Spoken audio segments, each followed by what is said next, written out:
created my own little algorithms to do one thing or another, like disease states, a mortality algorithm, and I think you will have a whole levels of robotics, that humanoid robots or non-humanoid robots, whatever the case is. But the one that I really gravitated towards was Alteryx. Low code, no code, business intelligence stuff, data science, machine learning, things like that. Audio or text, and then there's big metaverse bug. Everybody knows the metaverse. Another week of AI.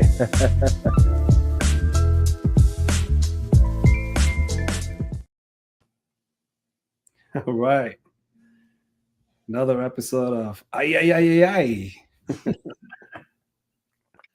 And we got Nick and we got Arvind waiting in the backstage.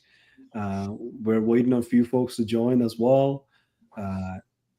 Look, when it comes to artificial intelligence, there's no shortage of people that can talk about AI, how they feel about it, how they know about it, what they think about it. But there's few people that you got to rely on as a subject matter expert. If I may say, who we are, we're a bunch of Yodas looking for our Skywalker, right? Luke Skywalker. We're looking to find that guy who's going to become the hero of wherever they are. But we're the Yodas, right? We got the subject matter expertise. To find us is a rare thing. And one of the guys that I really admired and I think is a rare breed is Nick James. What a background, right? Love your background and love all the work you're working on. But the way you approach it is super, super important. And I figured if I invite you in, I don't know who's going to find you, who's going to see you, but I think it's important that we show you. Thank you. Nick, welcome to our podcast. Ay. All right. Thanks for having me on, Asif. Very, very colorful words and definitely pumps my ego. I appreciate it. But yeah, definitely have been following you for a while. I appreciate the approach that you take. I think this all comes down to perspective. Like, how do you view this? Ultimately, this is leading to what Ray Kurzweil titled a long time ago called singularity, right? Where the machine and the human get closer and closer together. And we're approaching those lines. And I think we've seen this like hockey stick movement, this curve, right? Where now the human and the machine are getting closer and closer now that that the machines can understand human spoken natural language. So I appreciate the way you approach it too. So thank you for having me on. Look, we both have military veterans background, right? Want to start off there because what you do is super important, right? But what you used to do, think about it, life depended on it, right? Your mission was to protect all the lives. And here you are serving in a different capacity. And I think that's worth mentioning because some people's livelihood depends on cybersecurity. Some people's ability to continue business, continue that payroll so somebody can feed their family and family's ability to sustain through a professions, right? Be a business owner or the employment, right? So I think when you talked about a few of those things that we talked about offline about, some of the AI initiatives, AI framework, AI governance that you're working on. Tell us a little bit about that because this is a hard work and, we need to let the world get exposed to that. Sure. I think here's the thing I've seen being in governance, risk, and compliance, which is titled GRC for short. It's a room inside of the house of cybersecurity. It means to be able to determine the risk posture of the organization from a cybersecurity standpoint, determine its compliance needs against a myriad of regulators that are telling you what to do, right? And the governance of the organization, being able to establish, maintain it, manage it. So what I've seen here is there is no shortage of people who think they're an authority in your field, and they feel the need to tell you how to do it and what to do, right? So what to do and then how to do it. And some organizations typically, or industries typically, focus on regulatory encumbrance, right? But then there are industries like, let's say, financial services, for example. There is an oddity there. There's a, and it's not too odd. I mean, there are other organizations that our industries follow the same model. There's something called PCI DSS, which stands for Payment Card Information Data Security Standard. Okay. It's not a regulation. Actually, a number of payment card providers and banks came together and said, hey, we're not going to wait for the regulators to tell us what and how to do, what to do and how to do it. We're just going to create our own standard that'll probably meet or exceed what the regulators will say to do, right? And we're approaching that same that same dynamic here in the AI industry, right? So initially, who took the first step and who always takes the first step is the European Union, right? So we had the EU AI Act come out, and it set a precedence, and it was like overly prescriptive, overly aggressive in its controls. It's normal. It's very normal for the EU. They're very risk averse, right? They did this with GDPR. Now you're looking at the US and saying, well, what's going on with the US? US is not going to make a federal law that's going to cover all the states. It's just not our style. We're going to do the same thing we did with privacy. We're going to let the states do their own thing. So with privacy, we had NYDFS from New York. We had the CCPA from California, et cetera, et cetera. Now we're seeing the same thing happen with AI, right? And it's following the same tracks. And so you have there was a federal bill called the Big Beautiful Bill. Some of you may know. There was a stipulation in there. It was called a moratorium. It's a 10-year moratorium. Basically means 10 years you can't do anything against states regulating AI. Now that was struck out by the Senate, and then the Big Beautiful Bill was signed. So now it's open season for states. And who's leading the way? Colorado started.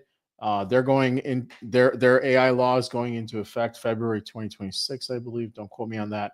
TRIAGA, the Texas Responsible Information Governance Act, or excuse me, Texas Responsible AI Governance Act, not information. That was signed into law by Governor Abbott June 22nd of 2025. It is going to be effective Jan 1 of 2026. So yes, from a governance, risk, and compliance perspective, there's going to be a number of authorities trying to tell you what you have to do, and some of them are obligations. Okay, when I look at a governance program from a cybersecurity standpoint, you have two things: you have obligations and you have commitments. Okay, obligations are what you have to do; you have no choice. The regulators are saying you have to do it, otherwise you get penalties and fines and etc.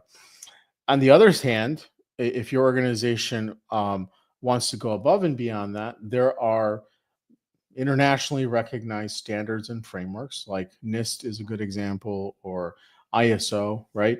Those are commitments. So when I commit to being ISO 27001 certified, I don't have to do it. It's a commitment. I'm saying I'm not only going to comply with my regulatory requirements, but I'm going to go above and beyond and produce documentation and controls and the management system that's aligned to ISO 27001. Same thing's happening in AI. You have ISO 42001 came out December of 2024, and there are a number of frameworks and regulations. And so, all that being said, we saw that this was happening again. So we built an AI adoption and management framework. It's free to the world. It's open source. It's published under the Creative Commons license. You can go to aiamf.ai and check it out. Like I said, we don't ask you for anything for it. You can go to our GitHub repo. It's a public repo. You can download the whole thing. But it was meant to unify, and it was meant to dumb things down. Simply because AI is such a horizontal conversation, it's going to touch a bunch of non-technical departments, and they're not going to know what the heck you're talking about. So it's really important to speak in a language that they understand, because it's really important, or even more important, that you have their buy-in and them on board before you start going down this path. Okay, so I'll stop there. Well, this is a good point to stop with Nick, but to get started with Irvin, because how do I say it? This is a whole pie right here, right? We got subject matter experts in each field, and we complement each other, right? We're expecting a few more people to join, but that's okay. We have the full pie right now. So, Irvin, thank you so much for joining. First of all, Of you're a course. subject matter Thank you expert. for all of your service. What's Appreciate up, it. Arvin? Nice to see What's you. up, buddy? Good to see you too. Irvin, I'm just shocked that they let me and Nick get into the military. I don't know how that happened. It was their fault. Same. There is always a reason, my friend. There's always a reason. So, Irvin, when we're talking about artificial intelligence, this is like subject matter expertise that you bring to the table, where you can look at day 1 to day 300 and envision day 3000, and what's coming down the pipeline because of things that people are not doing correctly on day 1, day 2, and day 3, right? Okay. This is sort of that troubleshooting subject matter expertise, and that's what I call subject matter experts these days. Troubleshooting expertise, because everybody knows everything about AI they need to know. I think everybody, 9 billion people, but very few people knows that troubleshooting steps, right? Where do you get stuck? If you get stuck, what do you have to do? Why did you get stuck? How do you prevent that being stuck in the future? So, Irvin, welcome to AI podcast. ay, ay, ay, ay, ay, ay, ay. Oh, wow. That's a good name, by the way, man. Thank you for having me. Really appreciate it, man. Yes, sir. Yes, sir. AI is for every language you can think of. You can either embarrassed by it or you're just happy about it. I love it. I love Sometimes it. you get mad about it, or sometimes you just say, I don't know where to even start. But Irvin, if anybody wants to get started with AI today, what do you tell them to get started? See, I think I'm gonna kind of look at the worldview of what's happening in the world right now and kind of look at it in three different perspectives, right? So, as you know, I run my own company now. The company's name is Data Color. I also have a mentorship platform called Inspire You. We teach a lot of undergrad and graduate students how to become AI experts. So, first of all, I think Nick said this earlier. The world we're living in right now, and 2 years ago, and 2 years from now, are fundamentally going to keep shifting, right? So obviously AI is in the middle of all of this, but more importantly, the way we interact with AI is also going to change. So I was in Silicon Valley last week, and some of you listeners might know this gentleman called Eric Schmidt. Eric is the ex-CEO of Google. So he uses this word often called Silicon Valleyisms, meaning every cool technology that is now operating in the world somehow somewhere got started in the valley. All right, so that's typically how the world looks at Silicon Valley. So the entrepreneurs, the investors, the enterprises, they all look for a valley. And here's what the valley thinks AI is: it is going to impact every walk of your life. So there's no getting away from AI. However, the good news for all of your listeners here is the fact that you don't have to be a developer. If you're watching the news right now, a number of big tech organizations are looking for people with creative skill set, people who can understand trust, ethics, right? And who better to explain the value of trust and ethics than people coming from military background? That's what they're rooted in. That's what they are, kind of having that background for. So I think in many ways, your listeners here are going to have a leg up, for lack of a better word, right? Because they understand the importance of security. They understand how to create the trust but validate. My favorite saying, one of the sayings is, um, you trust in God, but for everything else, there's data, right? So essentially, what we are going to live in 2 years from now, 5 years from now, is the fact that the people who are creative, the people who understand the fundamentals of security, trust, and ethics, I think they're going to stand out. Now, with that said, you asked me earlier, Asif, that, hey, how can people get trained in AI? I don't think you need to be a coder or a developer to be a part of this AI function. I think you need to come up with ideas, new ways of doing things, new ways of envisioning things. That's the world, those are the kind of people that are going to survive and thrive in the future. Yeah. Wow. Wow. Yeah, that's a chain of thought that you can explore all day long, right? Because there's day one and there's day 3,000, right? But somewhere in between, you need a lot of people, right? So in a world that we have to understand that people, process, and technology with sharp contrast, because without the right people, you're not going to have the right process, and without the right process, you're not going to have the right people. And if you have to keep going back to the process side of things, really what you have to do is go back to the people side of things. It's like, how does people change their mindset? If they change their mindset, they will change their perspective. Change your perspective, change your process, right? And what you're discussing here is something that this podcast audience, we are open for anybody to talk about AI, but we've been discussing a lot of these topics around, if you're a military veteran, how do you connect yourself into the AI space so that way you can transition from your subject matter expertise to subject matter expertise of whatever it is plus AI, right? So if you, like, a lot of the military guys gets out of the military and they become, for obvious reasons, project managers. If you look at the PMI space, a lot of military guys, and these military guys love to be in a leadership role, and they take the leadership role.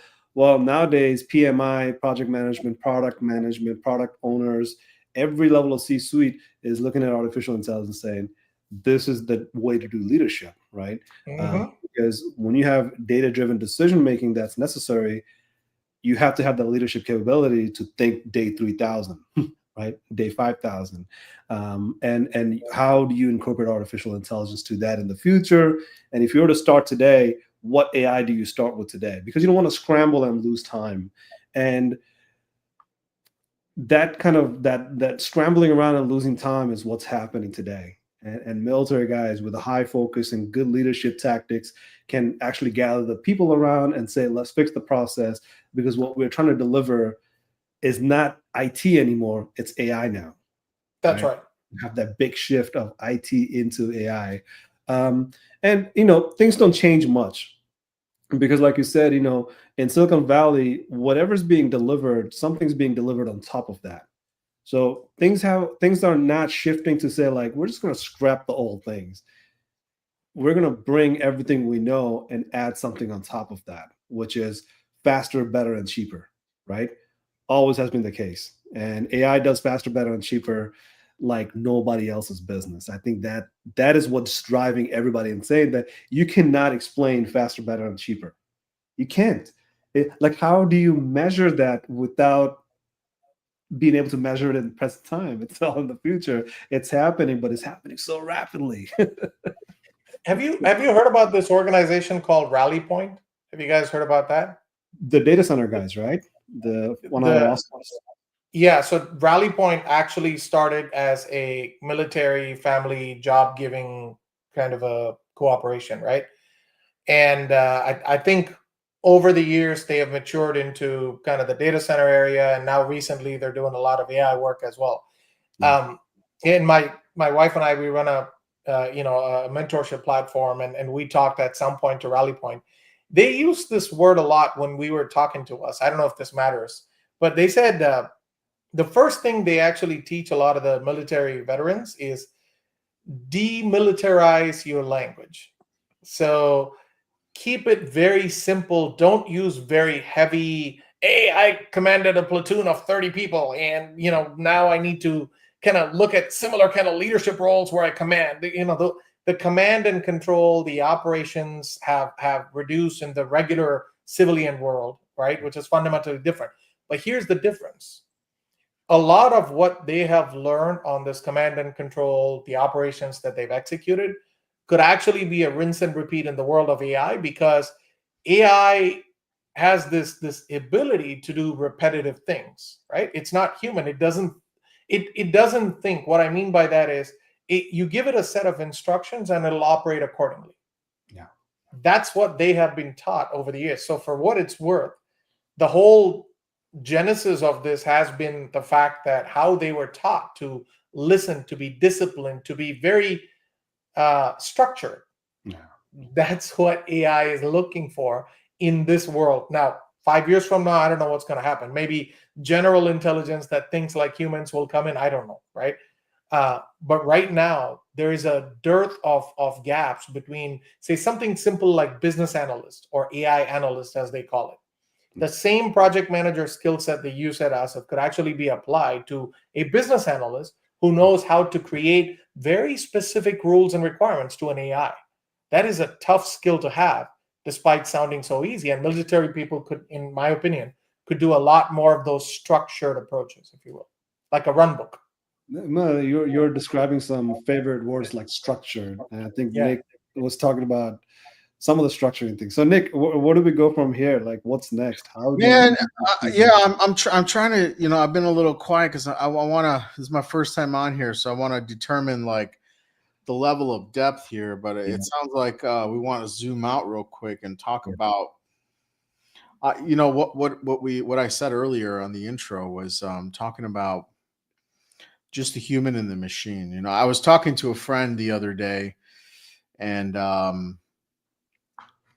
I don't know, it just came off the top of my head. I said, since we built machine, right, computer, we've been creating layers that abstract us away from the compute, like the processor. When we first came out with processing machines, like they took up giant rooms, right? I'm not dating myself. I wasn't alive when it happened, but but back then we were like using cards with like hole punches in them, right? And then we got the command line interface, right? And then we were programming in programs like assembly and C plus or C sharp. I can't. No, I think it's C plus. C++, yeah. Yes, yeah. And then we abstracted away even more. And then we were at like JavaScript was like, like really a standard out there. And then now we have like thousands of coding languages, and like the big ones, right? Python, TypeScript, Node.js, right? React, those the front end ones, right? They're all abstractions separating us, the human, away from machine language, right? And now here we go. I'm gonna move my hand. Now machine understands human language, right? I mean, like, you remember Rosetta Stone from back in the day, or Snapdragon? Yeah. Yep. You remember how like clunky it was? NLP, Yep. natural language Yep. processing. I mean, now we have machine can understand human. Yeah. Right? And now machine can write code and can take humans vomit, right? Because we think like finger painting, like we're finger painting in the second grade. I still do, right? It takes our vomit, it takes our unorganized, disorganized thoughts, which I think is actually, I think it's the essence of being human. That's right. Is the way our minds are made up, and we switch from context to context to context, and then we call it ADHD or dyslexia, and we like label it with like as if they were diseases, right? No, it's just a normal human condition. And so I think it's poetic the way we think, but I think machines definitely don't think the way we think. So now we have this medium called AI that can understand the way we think and speak, and can take and structure it and say, okay, computer, this is what the human means. Now go build it. I mean, most of my team doesn't know how to code. I don't know how to code. I understand application architecture very well. I know cybersecurity very well. So do most of my team. My labs, there's only like 2 of them, so like, they can't always be coding. So I call them finishers, right? We have the labs team, then we have like an extended team that we outsource to. I'm coming up with this new term called finishing. It's kind of like finishing a home, right? It's like you bring the trades in, they do the rough work, they rough out plumbing, they put the studs in, they build the structure, and then you bring the finishers in. They put the drywall on, they plaster it, they mud it, they paint, they put the covers on the outlets, they put the crown molding, the baseboards, right? They're the finishers in building buildings, right? Or homes. I think the same concept now exists with coding and building apps. There is this community of people who accept possibly like very disorganized and disjointed code, but it's the beginnings of you being able to communicate your idea and what you're looking for, your product requirements document, right? In a very natural form. And you do it to AI, and then you vibe code because you join some competition and, Lovable's giving away 1,000 free credits or something. And then you get it to a point of like, man, I love the UI, but I don't know what a backend is. I don't know what a database is. I don't know what Supabase is. I don't know what authentication is, right?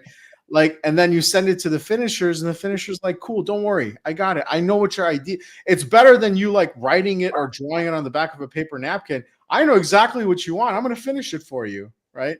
It's beautiful what's about to happen, man. Yeah.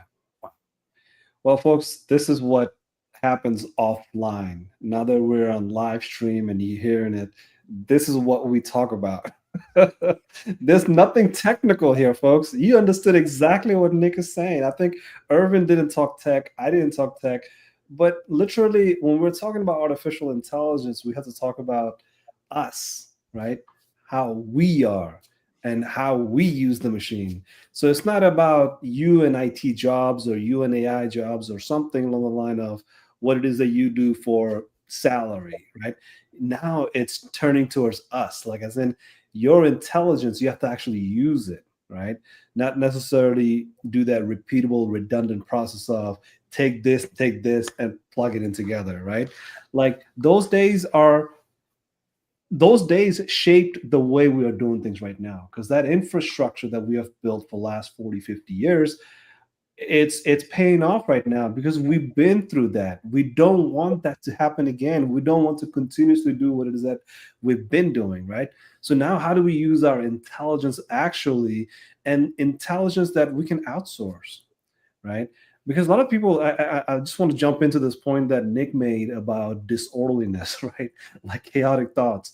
That's a human feature, actually, because if you can imagine or challenge me with this, tell me I'm wrong. There's not a single chaotic things in this whole universe except for human brain. Everything is happening on a feedback loop. Everything is happening on its natural order, except that we're translating it to be chaotic. Tsunami. I've lived through 3 of the tsunamis in the ocean and Pacific, right? Tsunami happens because of events that are taking place, right? It's a feedback loop. It's a feedback mechanism that is working very orderly. Nature is doing everything. Nature is code. Nature is right? Nature is doing what it was coded for. Exactly. It was programmed that way. What's chaotic is our brain. What's in disorderliness is our brain. So what we are trying to do is do what the brain can do. Because through chaos, we produce that process. We produce that beautiful art, right? Finger painting, put that drawing on the wall somewhere and make it look like an art and sell it for $10 million. Right? So this is beautifully put, because we're here to talk about cybersecurity and AI, right? Security edition of AI. But you cannot find more valuable things to talk about that you have to protect inside of a cyber bubble. Right? You don't want this to be corrupted. You don't want these sort of intelligence to become vulnerable to somebody who has a malicious idea to whatever the output is that they're looking for.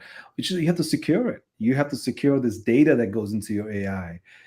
All the works that you put in to make that AI. Now don't let somebody steal it from you. Don't let somebody poison and sabotage it so that way they have competitive edge and you don't, right? But the worst part is being enemy to yourself, right? Which is that you do things just to rush through things rather than thinking through the process to say, how do I take care of people to my left and right, which are my guys? And as I develop this process, how do we not only benefit, but our end users benefit from it as well, right? what do we do to protect that data collection, data processing, data's model training, and then audit that data for, say, if I release it out to public, how would that look?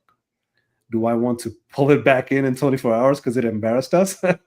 I'm just giving a few examples. You can go Google that up. But cybersecurity is what we're trying to do very well. There's no cybersecurity, actually. It's just a process of doing it very well and continuously doing it very well. And this is the kind of intelligence, this is the kind of data intelligence we have to protect. Because like Nick said, it's a whole lot of work, but you have to protect it. No matter how much work you're trying to do, you have to protect it. So of course we have the cybersecurity experts here.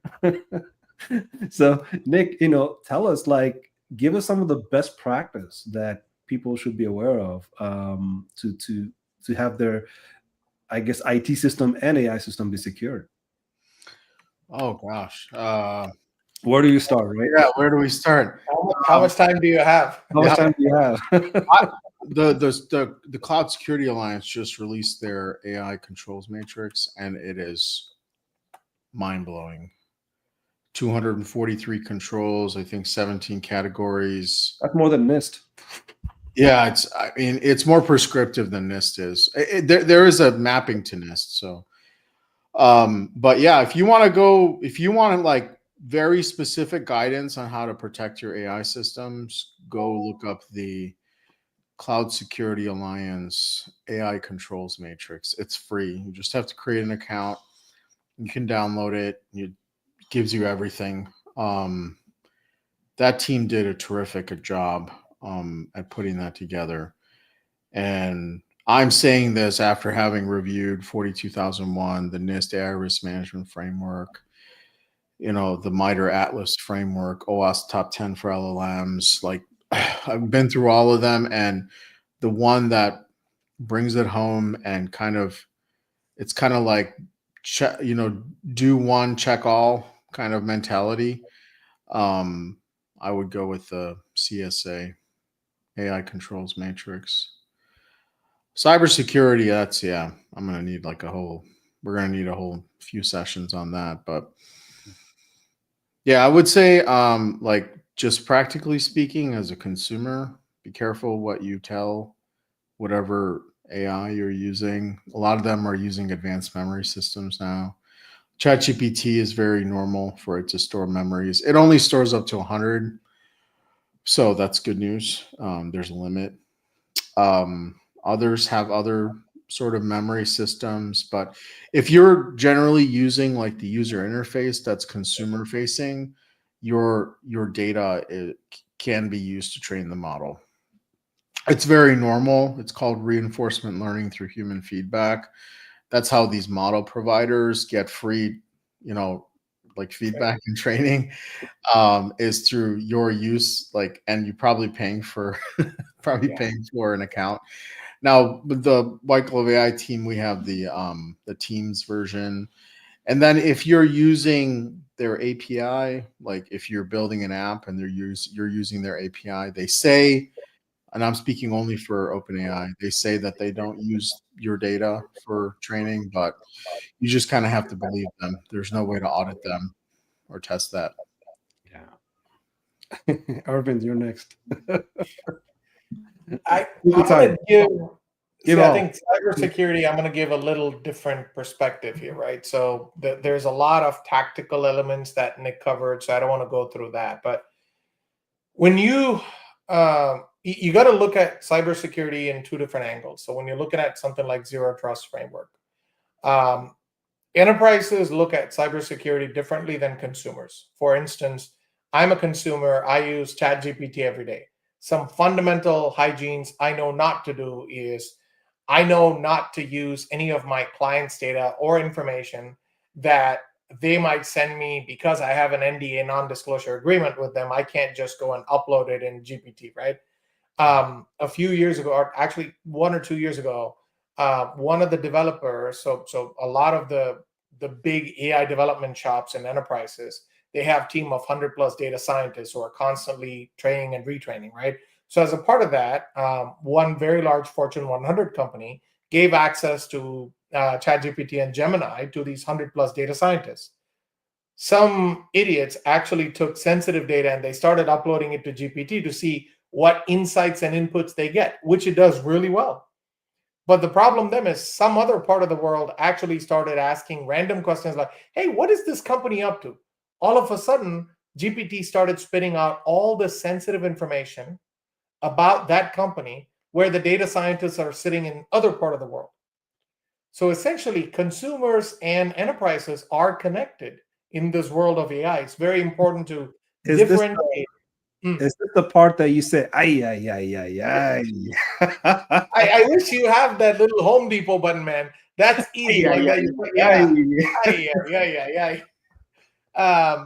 So I think it's these basic hygienes you as a consumer, you have to start thinking, understanding, and putting together. Now, on the enterprise, it's a whole different story, right?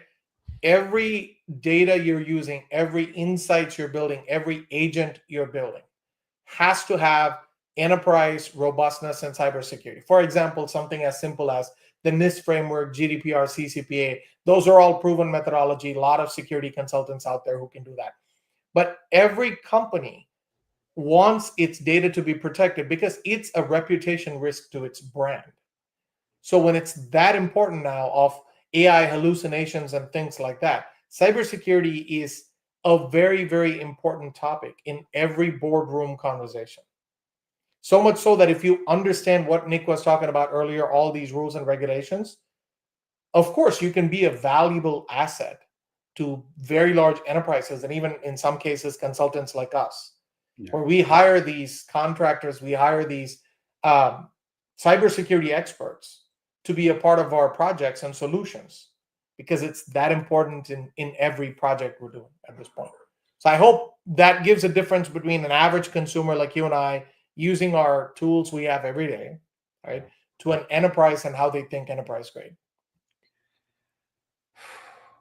Yeah. Well, I think we kind of have to go back to that basic of, I guess not all users are taught this way, but I started off as an ethical hacker, right? So first thing you got to understand is everything basic about cybersecurity. And cybersecurity is protecting data. It's just another way of calling data security, but we call it cybersecurity. How do you protect something so vast like the size of the earth? Right? You can't. All you can do is protect this pipeline that data is traveling through. So you're not really protecting the data pipeline. You're protecting that data that travels through that pipeline, because it's really hard to cover pipeline that goes all around the earth, right? Bottom of the ocean is not a place to protect your data, right? You got to protect the data on the end user side. If an end user has the mindset to say, look, there is no really difference between enterprise data and my data, right? If I wouldn't do that to myself, my family, my kids, I shouldn't do it to my enterprise, right? So you really have to have that end user's mind shifting away. And I'm getting to a point actually I'm trying to make about why cybersecurity is far more important it is today than even 5 years ago or 10 years ago. Like today, I cannot emphasize with enough matrix, which I'm about to give, that cybersecurity is just as important. And I'm talking about you really have to label cybersecurity in a whole nother level. Like say, for example, just jokingly, I would say like it's like protecting your face. You don't want to get slammed by anything. You really want to protect your face. Like that's how bad cybersecurity space is. So I kind of want to walk down that alleyway of what's happening today with AI and cybersecurity is that, listen, the fundamental is like this. If you have CIA, which is confidentiality, integrity, and availability, right? This is not a new concept. It's been around for a long time. But with AI, you no longer have confidentiality that we used to have.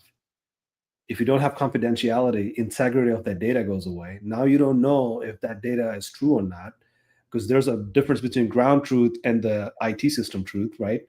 And then availability of it, I don't care how available that data is if it doesn't have integrity or confidentiality, right? So the CIA triad that AI, all the data is based off, you really have to think about that as if I put this out in front of ChatGPT, confidentiality goes away.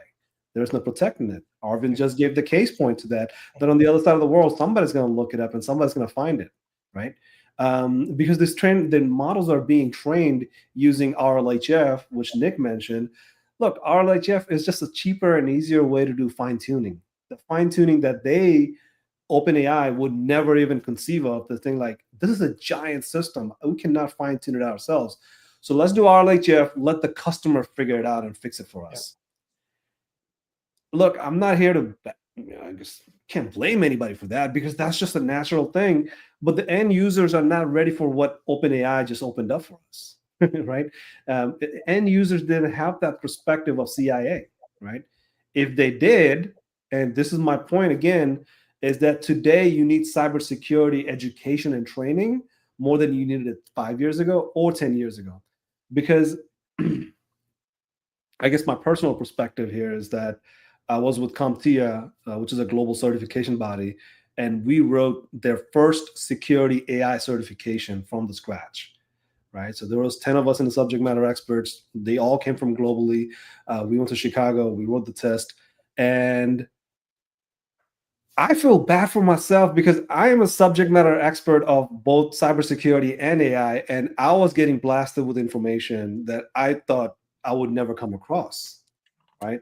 Because it was just so much depth of it, right? The technicality just keeps going. Because you think programming is hard, trying to memorize all these things that are happening in cybersecurity space and how many ways hackers are hacking into systems, right? Like that is unbelievable amount of information that we have to really be aware of. So these end users, I really feel bad for them because I'm an end user and I have my personal problems that I might not be thinking about integrity of my data, right? So I guess the data points that I want to really push forward here is that we used to talk about millions of security events per day in all systems, right? Actually, billions of them happens, but let's just say AWS, for example. Back in 2024, they started the year off with 150 million security events per day. Wow. So, wow, that's a lot of number. And I said, that's not possible, is it? Well, it is possible because that's how many endpoints you have in your system. And they all have security events that are happening where some of them are actual hackers that are just trying to break in randomly, right? 150 million security events. Well, what did we end up with end of 2024 within just that 1 year? 750 million events per day, right? So what are we trying to do here? We're trying to educate the end users not to defend ourselves against all the attacks, but just those common sense ones that we can say, you know what, out of all the attacks, I'm probably 1% possibility of being actually a victim of those attacks, right? Your attack is happening. You just don't know it. There's a ways to figure out how many attacks are coming your way to your system every day, but you don't want to find out because you'll feel paranoid after a while, realizing that how many attacks are coming your way. Because there's a ways to check those, right? People don't track it, but if you track it, all of a sudden you become so paranoid that you're like, I'll stop tracking, right? So these the end users are your way of preventing this possibility of you being attacked or taken over by, right? So even if the chances of 1%, how do you minimize that 1% down to a point of just saying there's no defense anymore, it's deflection now, right? You have to start deflecting these threats because they're coming your way and they're randomly trying to get into your system just to check you out and say, is this even worth going into, right? Because enterprises get attacked one way, private devices get attacked another way, but they're all just trying to see how much money do you have? What sort of value do you bring for these bad guys to, make some money off of you, right? Artificial intelligence open up a whole nother door of conversation. And my God, I can see Irvin and Nick is going like, yep. Yeah, he's opening up a whole nother door for that. A month ago, Asif, there was an article published, I think in New York Post or something like that. Between Apple, Facebook, and Google, 16 billion passwords got leaked. Billion with a B. So essentially, there's an audit that some third-party security company did this amongst these three companies. And this is public news, and nobody can do anything about it. So this is the largest password hack in the history of password hacks by a distance, all right? And they're suspecting that the AI hackers actually used AI to hack these passwords from these supposedly untrackable or unhackable firewalls. So if you think there are good actors using AI for for good causes, there are bad actors using the same AI that these good hackers have, and probably they know how to use it better. So we have to be prepared for all these scenarios going forward and take this AI thing pretty seriously. The spectrum is really wide. Nick, what do you think? Like, Yeah, so there are a few models out there that have removed guardrails. So there's a platform called Hugging Face. It's literally called Hugging Face. You can look it up. It's like GitHub for AI models. There's thousands of models on there. Now, the cool thing about AI is it's very robust open source community. Okay. A lot of people out there just doing stuff. You know what? You can go raise 20 million for your startup, and then tomorrow you did your launch, you launched on Product Hunt. A week later, your entire app has been made by a bunch of researchers, published on GitHub for free on an open source license, MIT Apache license with commercial use. It happened to Glean. Glean, I forgot what their valuation is. Huge. And there's literally a GitHub repo with the exact, it does everything the same. The name of the repo slips my mind, but this happens, and so these fine-tuned models, the bad actors are also using the same tools we have access to, and frankly, they have financial incentive and are far better organized than we are, and most of our corporations are. A lot of these ransomware, they called APTs, Advanced Persistent Threats. These groups out of North Korea, China, that are state sponsored. I mean, they're getting country level federal funding from their country to build hacking groups that attack the U.S. I mean, come on. And these groups are, even anonymous is like fairly well organized, although they're like gray hat-ish. They're not fully black hat or white hat. They're very well organized. And so these guys have all access to all the same tools we do. They have access to DeepSeek, which was like free and open source at one point. And they're fine-tuning their own models for their own nefarious purposes, right? Yeah. And we're over here sitting on our hands and trying to figure out on a board meeting whether or not we should be using AI. And the CISO is sitting like that little dog in the meme with the house around him or her on fire. And he's saying, everything's okay, board. Everything's fine, board. You know what I'm saying? So like, we don't have time to waste.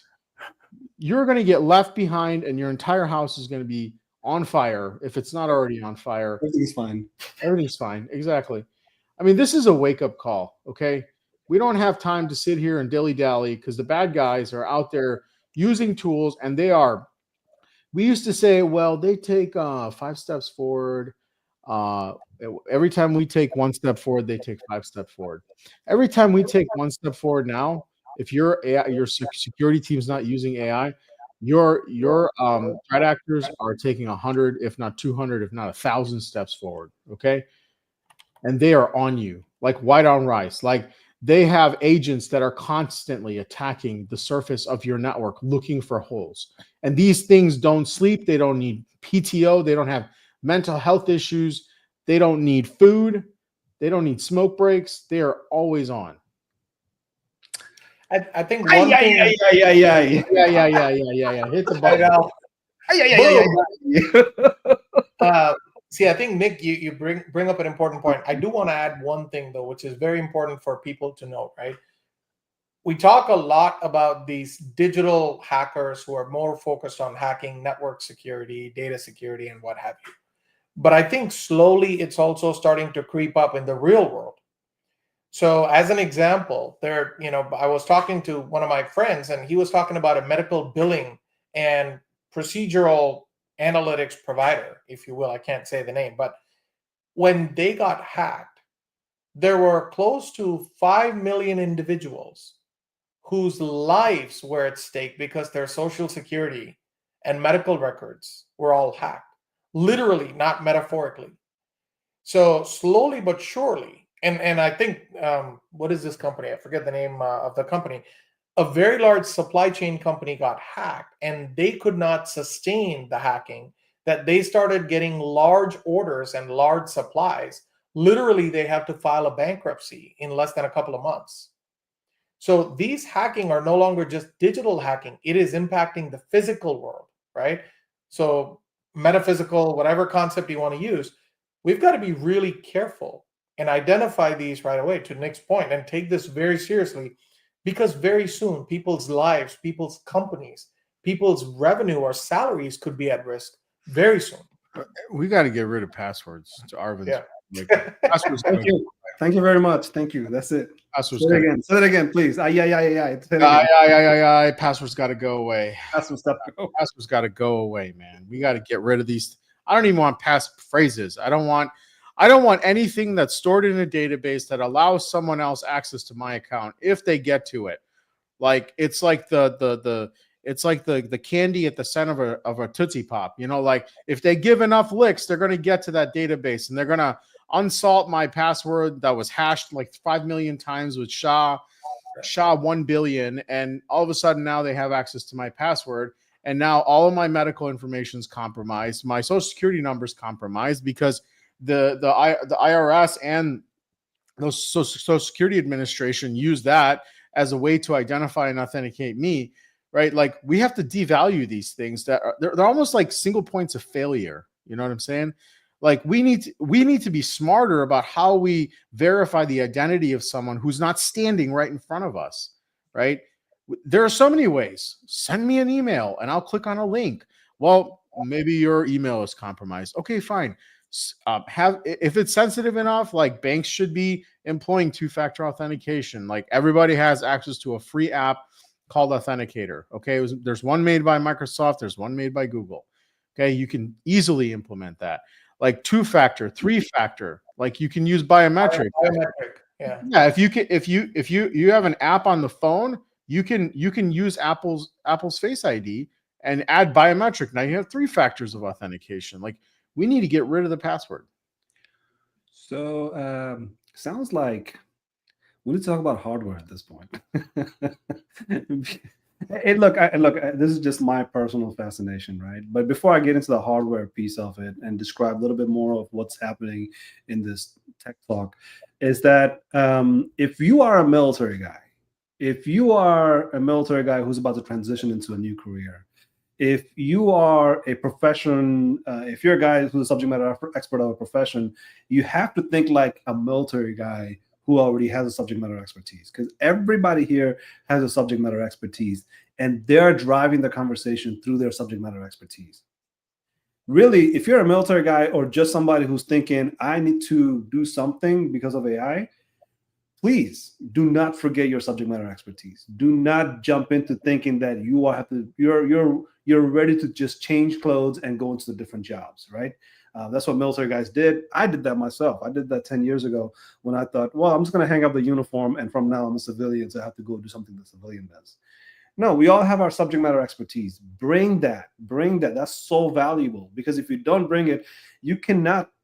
Between me and Nick, we're not going to talk about supply chain. We're not. I've worked in supply chain for a very long time. I've worked in manufacturing for a very long time. I cannot talk manufacturing supply chain like the supply chain experts can.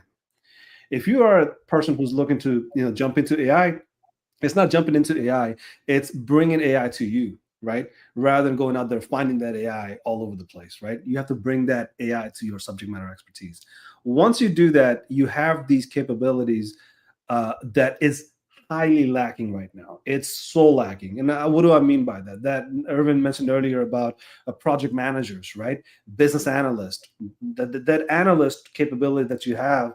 If you don't bring that to AI conversation, AI is going to miss out on all these capabilities, right? And that's what's happening. And that's what Sam Altman, Eric Schmidt, and everybody's going around the universities talking about. These are the things you have to study because there are subject matter experts that are lacking in this whole AI discussion. The reason AI is going this way or that way is because of the subject matter experts. The people in the process is missing, right? We're delivering technology that are not safe. We're delivering password instead of passkeys. We're delivering technologies, hardwares that doesn't have the security measures because there's people missing in that process of delivery, right? So you really have to think about, like, I'm talking to a military guy, I'm going to tell any subject matter expert, whatever your subject matter expertise is, you have to start there. Don't start with AI. AI is nothing but data. And this is where we get to those tech talk about, like, what's happening with password, what's happening with data. Because as a subject matter expert, you are using technology. And if you are using technology, every time you do anything, it's data, right? So that biometric information that you use to log into your enterprise systems, that's using data. That's a lot of data that is super valuable to somebody who says, you know what? I bet they didn't spend enough money on hardware to keep that biometrics chips away from all the other chips.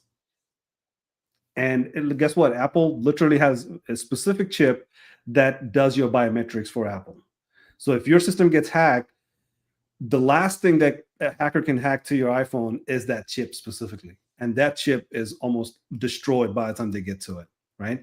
It's so important for us as a user to understand our devices, to understand our hardware, how things are moving inside of our devices, what sort of anomalies do we have to look out for to say, my system is not being controlled by me right now.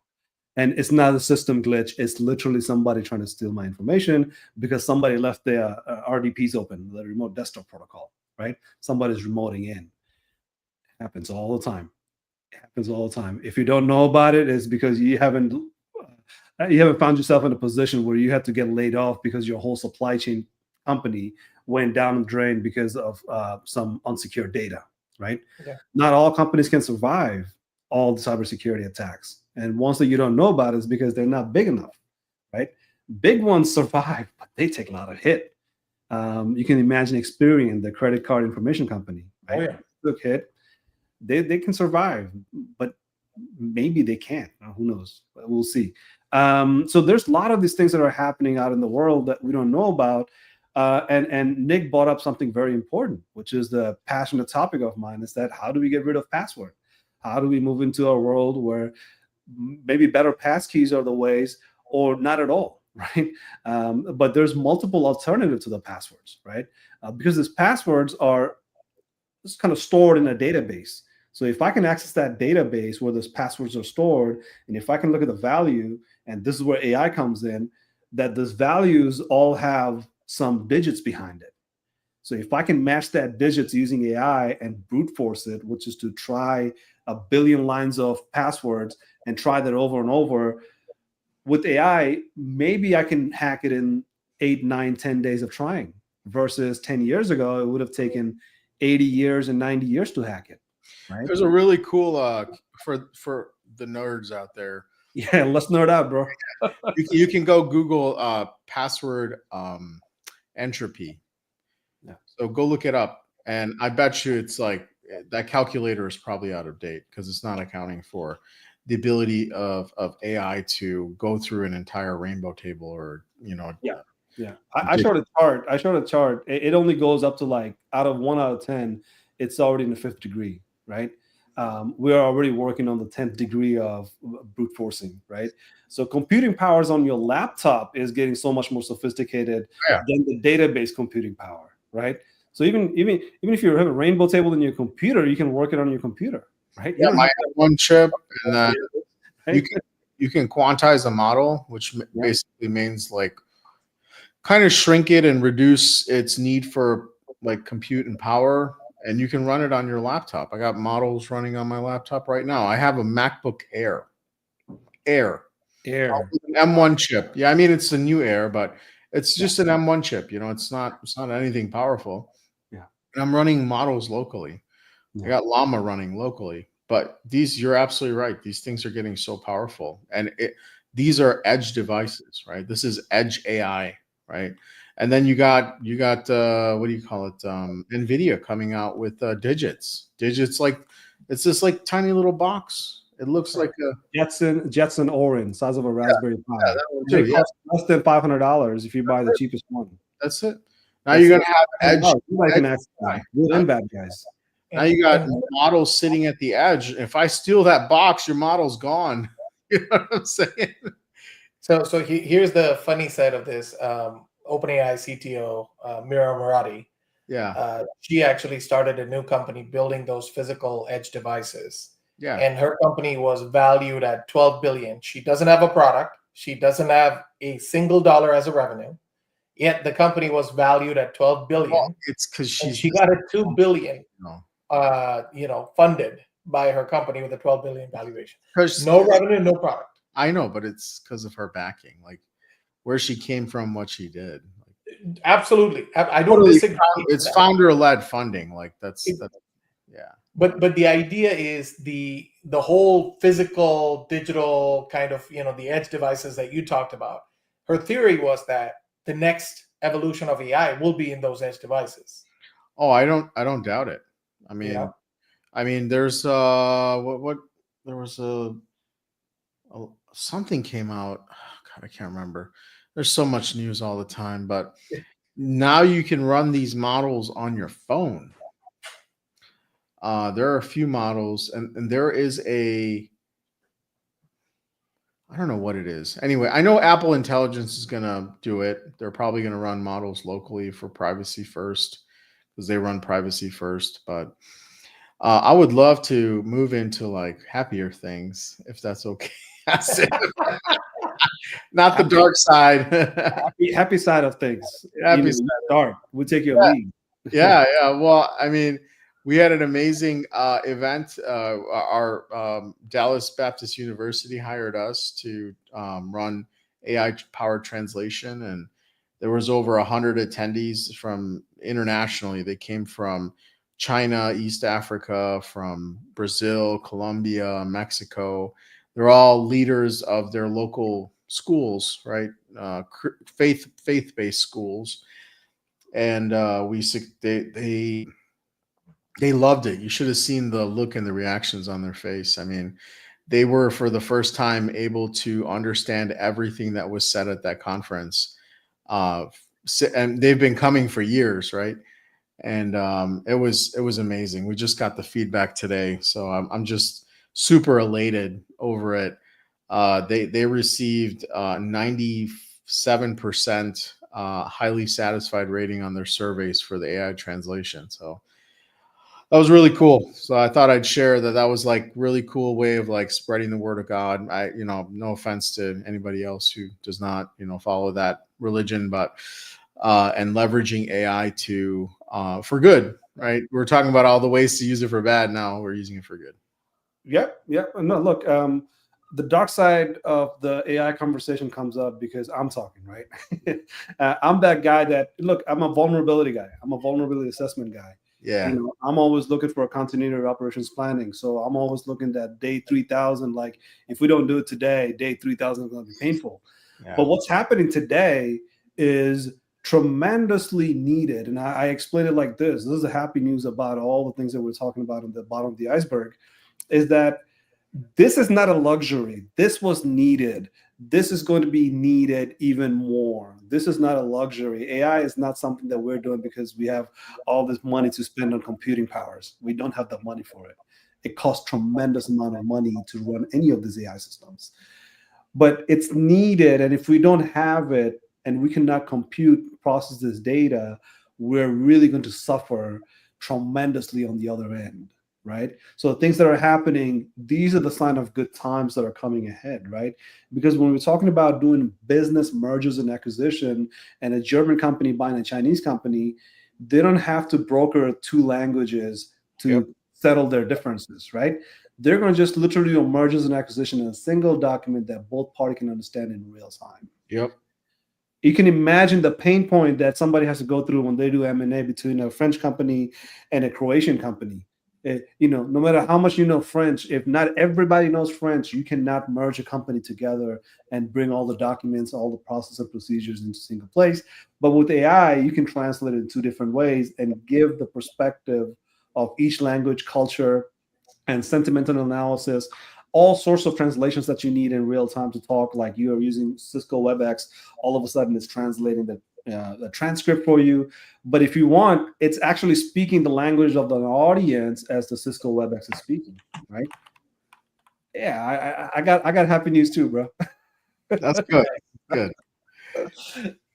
I was actually working with one of the life sciences companies, drug manufacturer, and there was a staggering statistic they said, which was fascinating. So, God forbid if another COVID hits us, right? To simulate a a pandemic, epidemic kind of a drug, it used to take about 1.5 to 2 years. They have now shrunk that timeline of simulating a drug in less than a couple of weeks. Obviously, there are FDA regulations. The other side, it's a highly regulated industry, so on and so forth. But let's assume AI plays a role with FDA as well, and agent-to-agent interaction takes place, where in here you have the drug discovery, drug manufacturing companies. In there, you have the drug approval companies like FDA, and those agents talk to each other. The life cycle of discovering a new disease all the way to curing it could be shorter and shorter, right? Right. So, that's the power of all these multi-agent orchestration, especially when you have agent-to-agent interactions. Yeah. Same thing, financial services. We're working with the very large financial services company, Fortune 100. What they say today now is they're building an agent marketplace where essentially they have the ability to talk to their vendors at real time, at scale. So let's say this 16 billion password thing happens, God forbid, they now have the ability to shut down in seconds a bridge between them and a particular vendor who got hacked. Right. So with these agents are not just doing bad things like we talked about earlier. There is a lot of these detections that happens at real time, at scale for very, very large enterprises. And they're constantly looking at it as a way to improve their processes significantly, which means what? Economic positives for the country as a whole, which means more jobs, more newer jobs, not the same way we do things. But at the end of the day, it's positive, net positive for United States, at least. Yeah, I think kind of hitting back on the subject matter expertise thing, right? So let's say, for example, the language translation as a topic. If you're a language translator and that's how you made your living, today, how do you do it with AI? Because your competition is AI. There's a need for all sorts of languages in every location you can think of. So what shifts is that now you're AI augmented, right? Maybe you do more with AI, not less, not necessarily just go home and pack your stuff up and stay home and never come out again, right? So like that dystopian view, which I can portray very well, but you did a very good job, Arvind, of describing the spectrum on the other end. Because the spectrum on the other end is that how do you do things better? How do you do things faster? How do you do things cheaper, right? But all in all, you're protecting a system. Now, even cybersecurity, you can do better with AI. Oh, yeah. Security that we're talking about today, even if it's dire, even if it's something so insane to comprehend, that AI system can be used to do your cybersecurity, your security operations center, your network operations centers. All things can be done much better with artificial intelligence. And this is not me saying from my research. This is Andy Jassy from AWS pushed out a number about back in September of last year saying, we have tracked amount of hours we've saved in AWS by using artificial or specifically Gen AI to do many of our tasks that we do in AWS. The number I used to, cut it down to like 2,500 because I didn't read the number properly. It's actually 4,500 developer years that they have saved by implementing Gen AI to help their developers. 4,500 developer years. So just to break that down a little bit, they're not talking about writing codes from the scratch or anything like that specifically. They're talking about if there is a problem in the code of the logic and all of a sudden logic is not working, the code is not working, somebody has to fix it.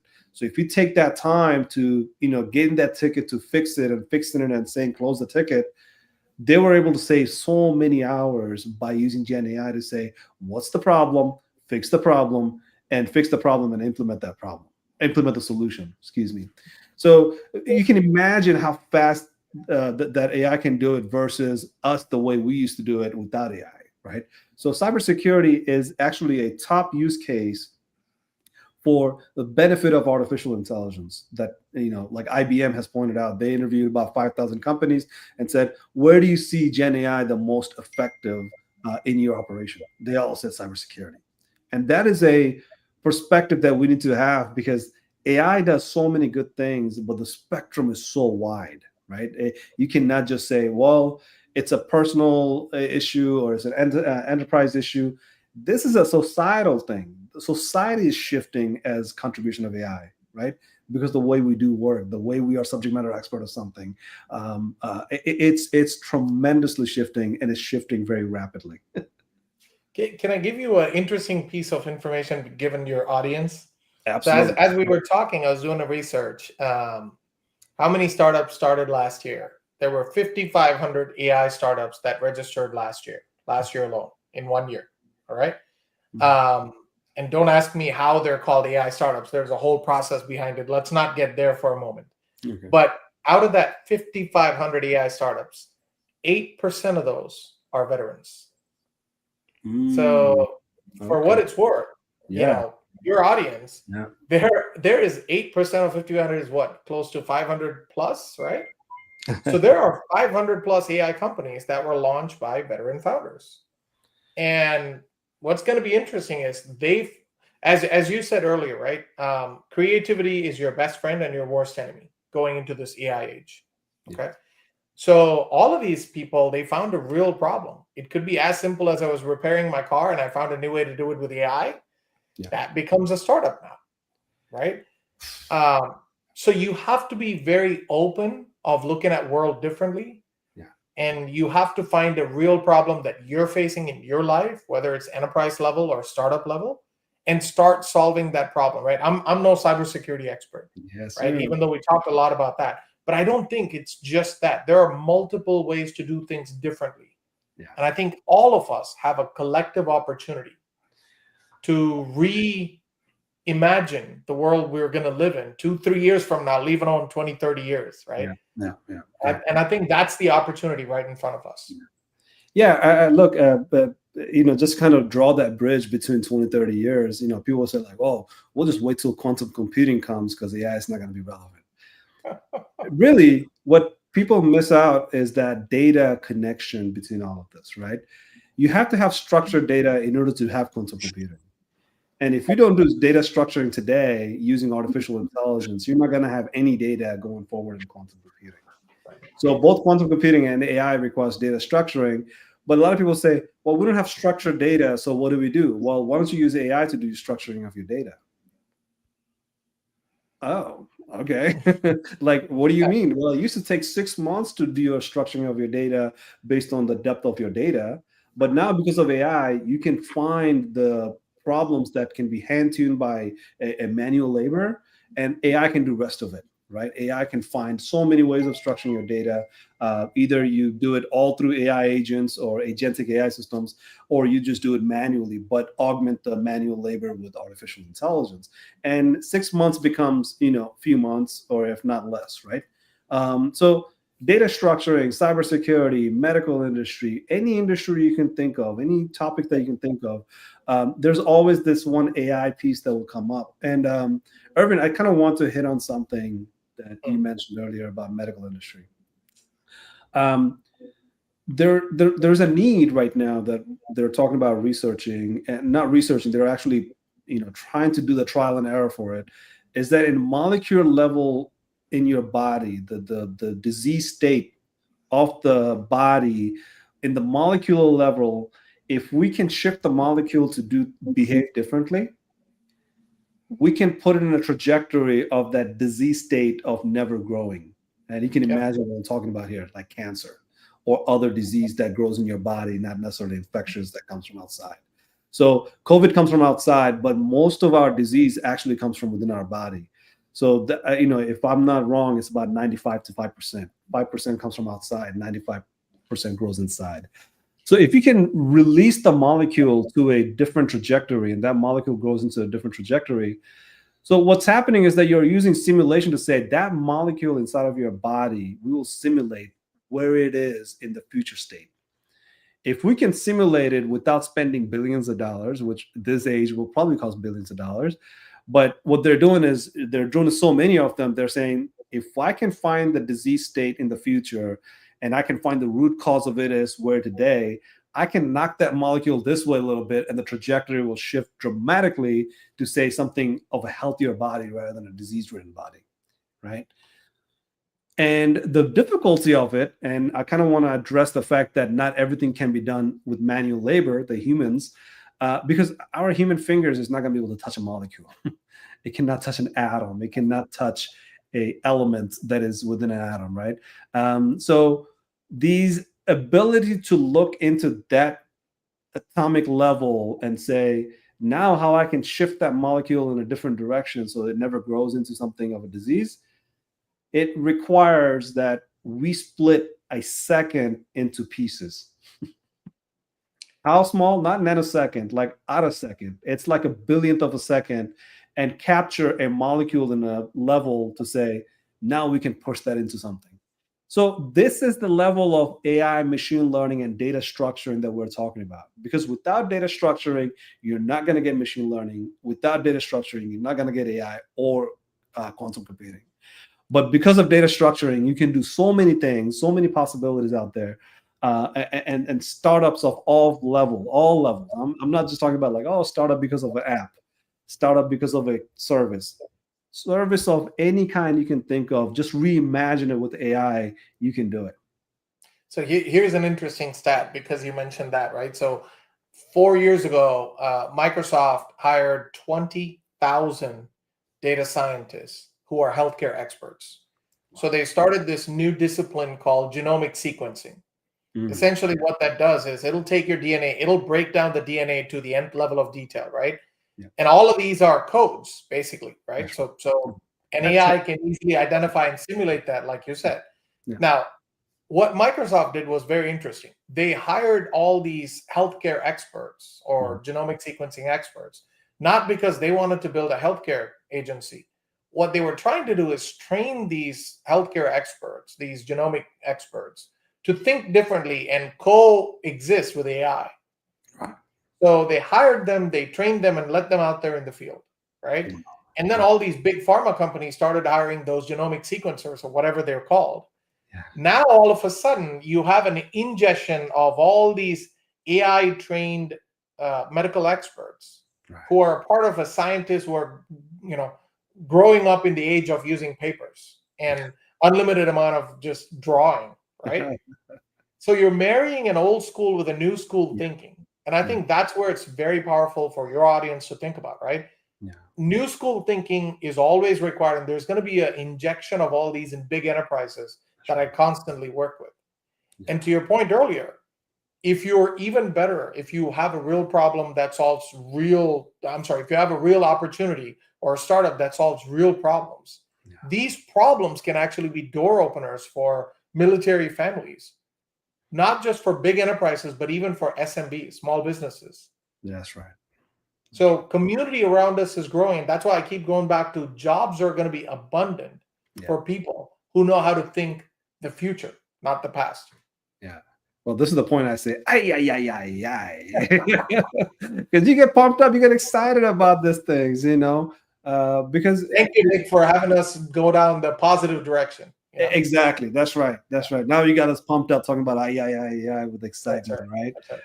So, Nick, I bet you have some perspective here, because locally we're talking about there's state level engagement, local level engagement, big Silicon Valley level engagement. So let's talk about it. What are you experiencing in the enterprises that are sort of like saying, well, we started and we are doing okay so far? Or where is the struggle? What do you see?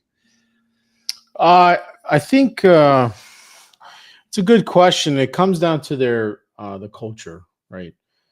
I was with AWS before I, jumped out and sort of without a parachute and started White Glove AI. And they had a very innovative culture. They had this thing called a PRFAQ, public release frequently asked questions. So it was like this 6-page document. It was called a 6-pager, I believe, a 7-pager or a 6-pager. Basically, anybody in the company was encouraged that if they wanted to innovate and if they had a great idea that could make AWS a bunch of money, they can submit it. There was a process and it was communicated and it was a part of the culture. So I think that a lot of organizations, it really comes down to what was their culture pre-AI, right? Did they have an innovative spirit? Were there individual employees who are on the ground where the rubber meets the road? Were they encouraged to send information back up? Really fun fact, actually. Did you know that the strap on the backside of a oh my god, not an LBE, uh, good lord, come on, man, help me out here. Flak jacket, thank you. Okay, nobody helped me out, but that's okay. The strap that's on the back of a flak jacket right here, Mm-hmm. that actually came from a PFC who was out on the field and it was taking rounds down range, Yeah. and he was having to one of his fire team members was injured, and so he was dragging the injured service member by holding the entire thing. So he had this bright idea and he sent it up through his chain of command to have the manufacturer of the flak jacket just create a handle with very rigid stitching, right? Reinforced stitching. And now every single flak jacket throughout all the military branches now has a strap, right? It comes down to culture. He was encouraged, and he was encouraged by his chain of command to submit that kind of feedback. And God only knows how many lives that's saved. Yeah. Wow. Look, you're talking about people, process, and technology, right? But I love Arvind's example of changing the people so that way the process change and the delivery will change. Because I can tell you, out of all my engagement, there are a few that is not changing. One of them is life science. Pharmaceuticals are changing, but when you look at the life science specifically, they are. I'm not even going to go down that rabbit hole, right? But once you insert the people, the process change eventually. You can't hold that process back from changing. Processes are continuously changing. So when it comes to artificial intelligence, you have these people that are driving, but they're not delivering AI. What they're changing is the process. If you change the process with AI, use AI, and then whatever you do deliver has AI behind it, now you can see the difference in quality, right? Because that jacket that has a dragging, it's for people, right? It's for the people by the people. So when you have Microsoft pushing these new sort of subject matter expertise into the field of other side, now Microsoft, everybody benefits, right? And you can see the outcome that shifts from that, right? So I think Irvin's point about you have to rethink every single app that is out there popular today that was created 10, 15, 20 years ago can be recreated with an AI. And you mentioned it earlier with Glean, right? Anything that's out there as product based can change because we're changing the people and we're changing the process of AI. It was Do you guys use autofill in email? I'm not going to admit that. I can't live without it. All right, the simplicity of autofill, where it completes my thoughts, for lack of a better word. Yeah. The reason I bring that up is, look, I think AI has become so pervasive in every part of our life, whether it's enterprise or just average citizen like us. I do want to emphasize the fact that you don't notice these changes because they're all a part of it. Enterprises work the same way. The example that I gave you for Microsoft, basically they wanted these new age workers to be AI first, digital first. So not only do they change the way the process operates, but they are the process. They are they define what these things, how these genomic sequences are supposed to work with AI first. Yeah. So I just want to kind of call that out, that these new age workers are rethinking and reshifting us to work with AI. Please.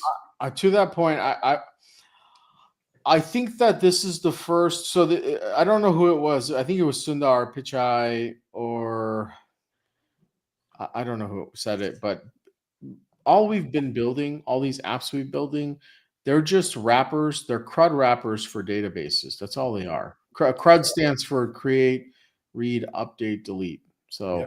those are the like 4 main things you can do with data in a database, right? Is create, read, update, and delete. And you're gonna say something else? I got my own acronyms, bro. Okay. You. Yeah, but you know, and it's very true, because remember earlier when I said we keep abstracting away from the machine, and now the machine finally understands us. We've been building all these fancy UIs. I mean, there's even a point where UIs have become so hard to navigate that companies build their own certifications. Like AWS, I think, has a good excuse. I mean, they do a lot with their UI, but most of their certifications are really built around how to navigate AWS console, right? Or CLI. And so I think now that we have AI understanding natural human language, is like we need to rethink the UI. So I walked into 2025 with this concept of low UI, no UI. Okay. Low code, no, but low, no, Yeah, yeah. Yeah, like low UI, no UI. So low Yeah. user interface, no user interface, where we remove the need for boxes and fields and all these things. And like, if I'm just talking to you as if, and I wanted to like work with you, you just listen to me talk, and then you like type some stuff down. You're like, okay, this is what you're looking for. Let's get engaged. Same thing with AI. Now AI can understand us. So why not meet the human where they already are? They're in their inbox and email. They're in their messages app, or they're on WhatsApp, right? That those, or they're on the phone. Oh, Yeah. there we That's go. your phone. Yeah. Oh my God, there it met you where you are. AI said, meet you where you are. Yeah. There you go. Listening. My camera's listening. So I think that like over time, agents or not, they're going to meet us where we normally are, where we are interacting in natural human language. That's email, messages, and that's phone, right? So like, how do we get closer to that, and how do we start to remove the complexity of UI? I've always been a fan of reaching simplicity through sophistication, where sophistication sits under the layer of simplicity, and simplicity is the UI, right? Yeah, you can imagine a human psychology, to say, if I need something that is just that one line, I want that, not all the other lines that comes before and after it, right? Yeah. Because we have those moments, and we have those moments of like, scrolling to the death, right? Scrolling until we don't find anything. We do that on social media all day long, right? The point is, you're talking about that UI, the UX of it, but really what we want to do is get the human involved with other humans. If it's an AI to AI agent that's discussing, it should be like a calm AI or silent AI that runs in the background. We as humans have no need to control it. It's sort of like HVAC system. It's always there. It's like a calm AI that stays behind the wall. In front of us is always another human, right? So we create that environment of intelligence to have actual intelligence meet the other intelligence, because that's how we get actually more intelligent. We don't get intelligent by understanding programming language and learning about our laptops and hardware. Because I'll give you a quick example of what happens to our brain. You can imagine, like, if I was to ask you, when does your neurons in your brain gets the most activity, right? Is it between you negotiating with a vendor?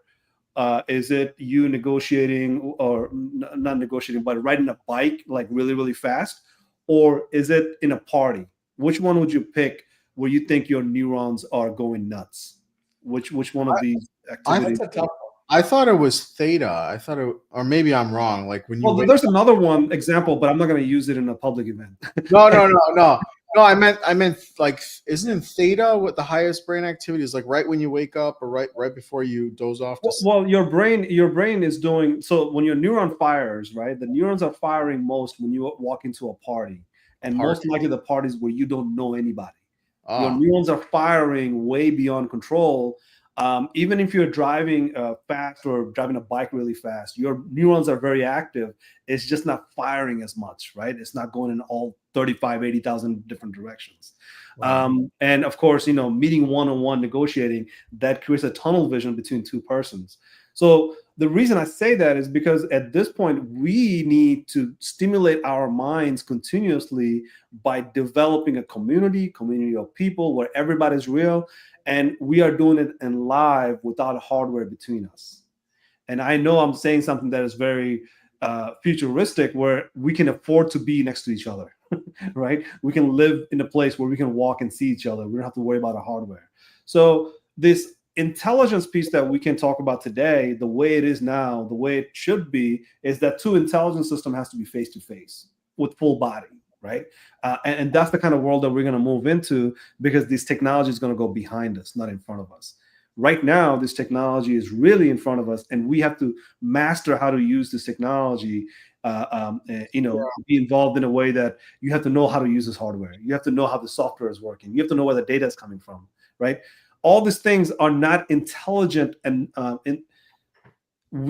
brain, our intelligence is not made for that. Our brain was made for thousands and thousands of years for different purposes, not this, right? Yeah.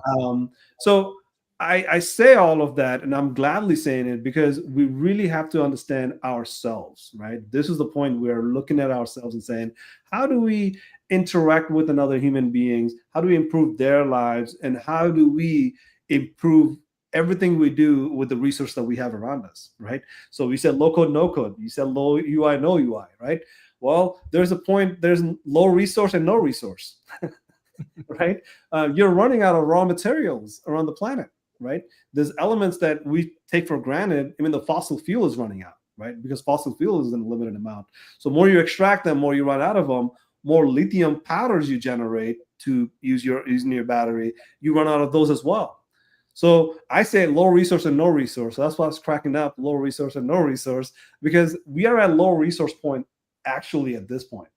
We have to use AI to minimize the amount of hardware we have, because if we don't, we're going to be stacked with hardware in front of us and none of them really works. They're all over the place and everywhere in our house. And we can talk about semiconductor chips specifically on that. But the point is, you have to push this AI behind us and also reduce the amount of hardware that we use in order to interact with each other, right? It's a very interesting proposition.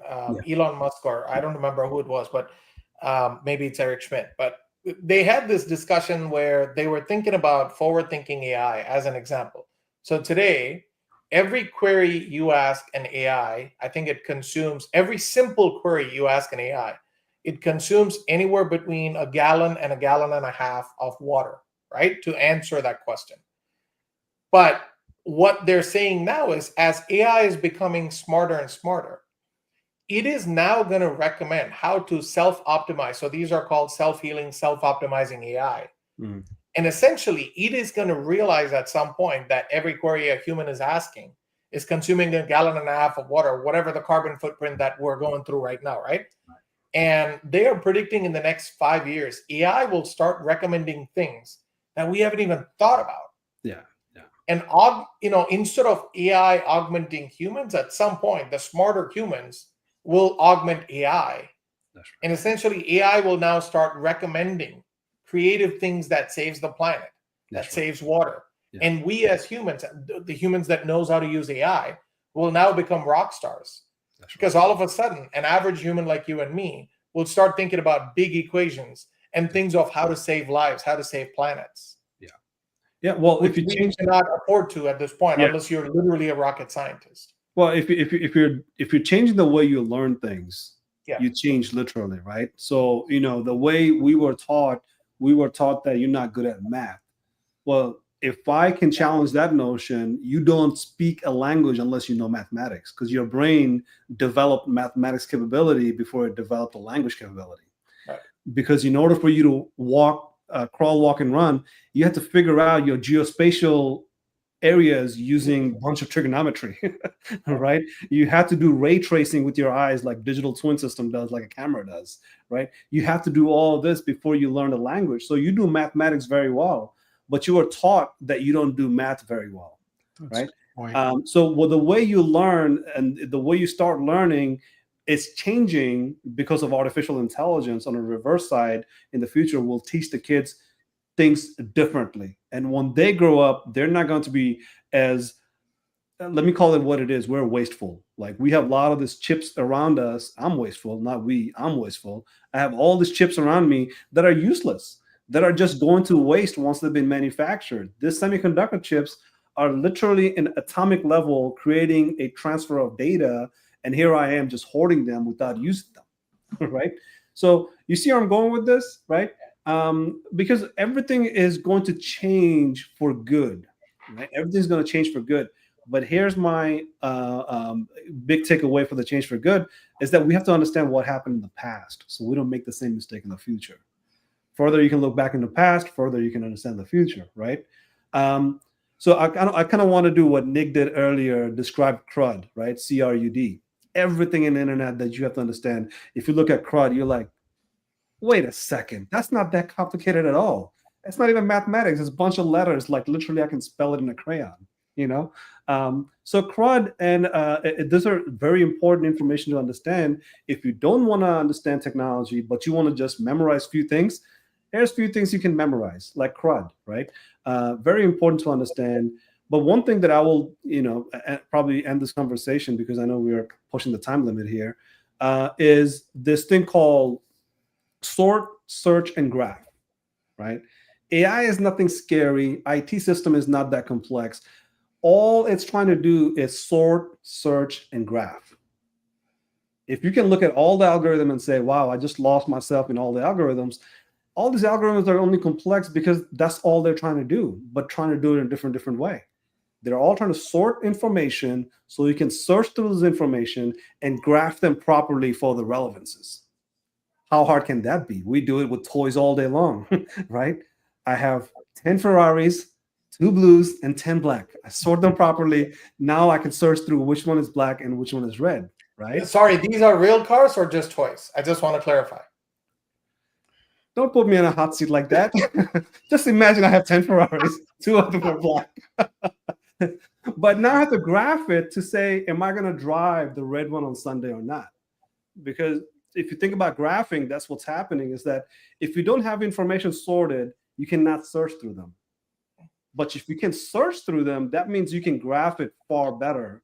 And if you can imagine what AI does better than anything else, it graphs it way better than 10 years ago. Because we actually use the same algorithm 10 years ago. It's just that these algorithms are evolving. And there's only, you can think of like 16 different algorithms, but this 3 algorithm is what makes the whole internet, all of IT system, and all of your AI system, right? Search, sort, search, and graph.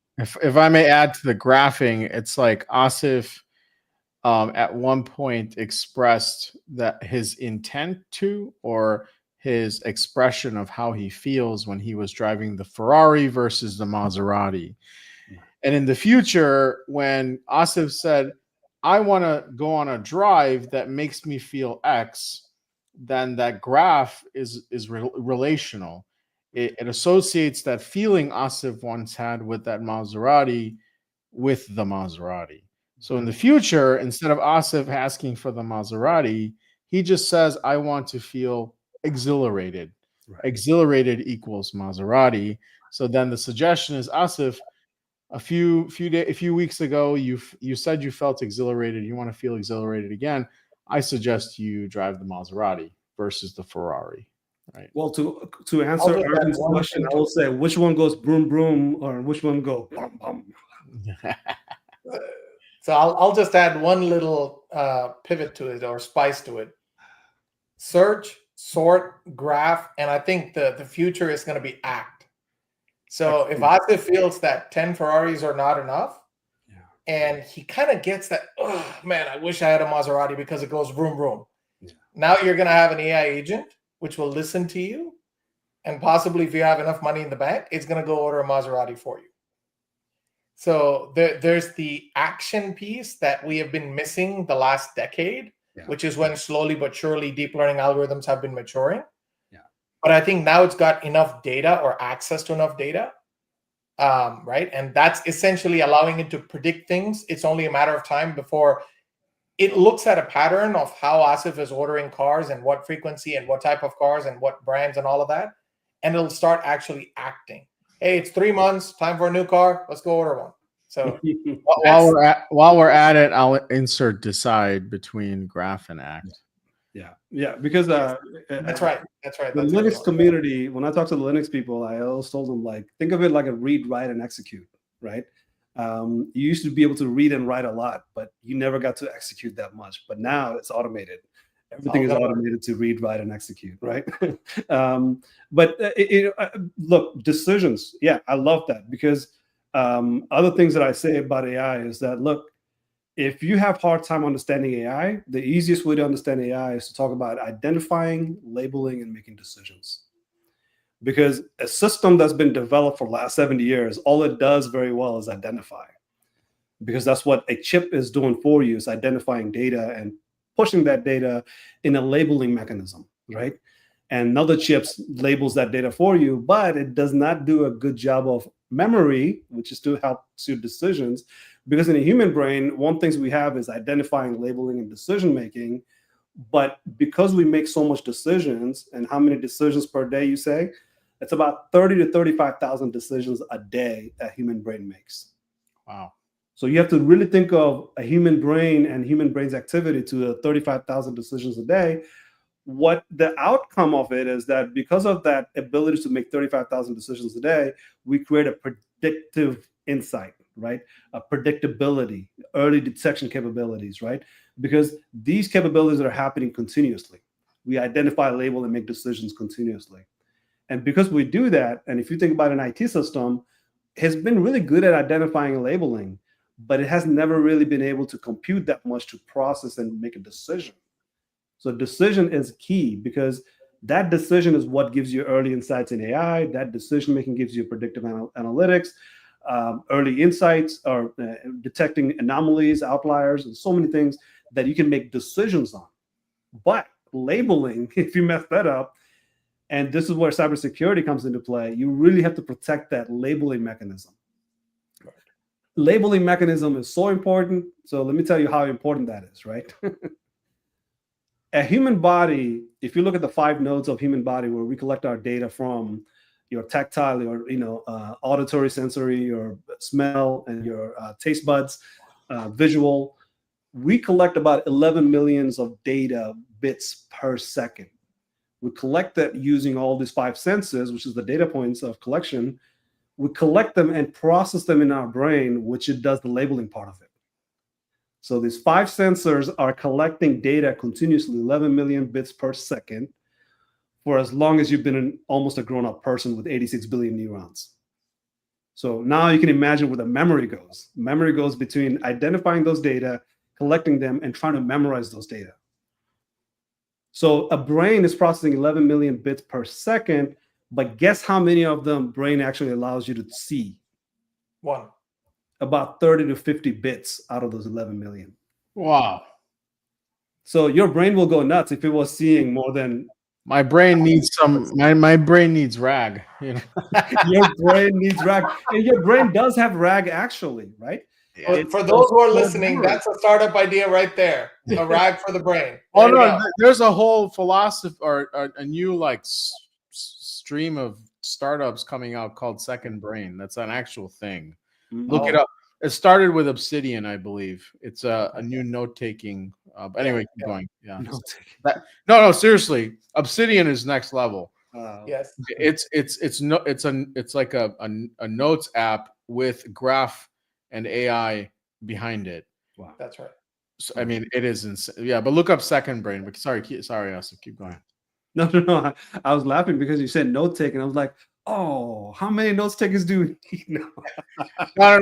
It's like a notes app or OneNote, Yeah, because the note takers are going nuts with this voice AI capability, right? Just listening in, taking notes, doing sentiment analysis. I can't wait until mine can talk on my behalf. Oh, that'd be great. HeyGen, use HeyGen. It'll talk on your behalf, maybe. HeyGen can join calls, but I'm not sure if it can speak on my behalf. I'll check it out. Well, you know, those guys in North Korea, Gemini pointed out that they were using Google Gemini, and Google tracked them to North Korea to create fake resumes and submit to the US Oh, market yeah. for interviews. Mhm. But here's the thing, they actually show up to the job interviews with deep fake, you know, speaking in Kansas accent, you know, speaking all this stuff off their resume. But the trick is to tell them to turn around, as in turn the whole chair around, because they cannot defake the back of the head. Nice. So we do have avatars that we deploy, and we have production rollouts of them, and they can actually see you now. So it's a full FaceTime experience. It's absolutely insane. Getting them to join the call is okay, but what well, at least these voice engines, what they really can't do well is multi-person turn taking. And that's the hard part.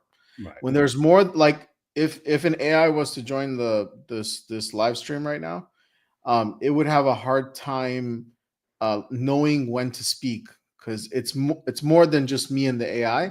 It has Asif and Arvin in the room, and so I'm only telling you this because we've tried. Agent number one, you're fired. You're fired. You're done. Well, But you know, that would be the day. that those use cases that we're talking about today being difficult is going to be matter of we use it every day in the future, right? Because agents are not something to play around with, because they are just that dangerous. Because, like I said, I'm a vulnerability guy, so I always look at the vulnerability side of it. But the point is, deep fake. Just to talk about deep fake specifically, like we do everything in the world, which is, you know, you have a whole internet and there's a dark web, right? Good internet and bad internet. Deepfake also is bad and good, like we're talking about with agents. Deepfake is actually something that we need in the medical industry to create deepfake of inside of our body, to generate those images that really uses low pixels in order to make that picture into something that human eyes cannot see. So if there's a small camera that goes inside of a body with very low resolution, it can create an output using deepfake to say, this is what it actually looks like, right? So this deepfake capabilities that people are very scared of, I always tell them, like, look, there's so many good things about deepfake. If we don't use it and let the bad guys run us away from deepfake, we're going to miss out on a whole lot of opportunity. A lot of the startups, and I want to specifically point out what Oracle, I think it was Oracle that did that. They were tracing muscle movements and blood movement in your skin as you speak on a camera. Wow. Try to get to the point of AI saying AI cannot fake it that good, because your muscles, the facial muscles, I think there's about 1,200 of them, or insane amount of muscles that you have in your face alone. So AI cannot fake the muscle movement and the blood streaming, right? So I just want to. Was it a special kind of camera, or? Well, these days it's all about any camera, but whatever feed the data camera provides, take that data and work with that, right? It cannot be restricted. It has to be hardware agnostic. It cannot be restricted by the resolution and the pixels of what's being delivered. Yeah, you can see it fake. You know, you can recreate what's actually necessary for us to see. You see that? Like when I clench my jaws? Uh-huh. You can't, AI can't do that. I can say You can see it, right? I see it.